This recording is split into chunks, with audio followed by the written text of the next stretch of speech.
ও বাবা, যে দুর্গা পুজো চলে এলো তো। তো কি হয়েছে? তো টাকা পয়সা দেবে তো? ক টাকা? তো 5 দিন 5,000 টাকা। অত টাকা হবে না, এই দিতে পারি।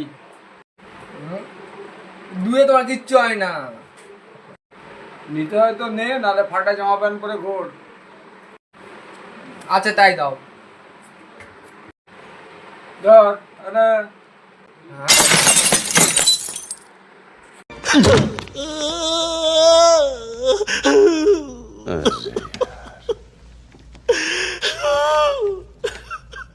इतनी खुशी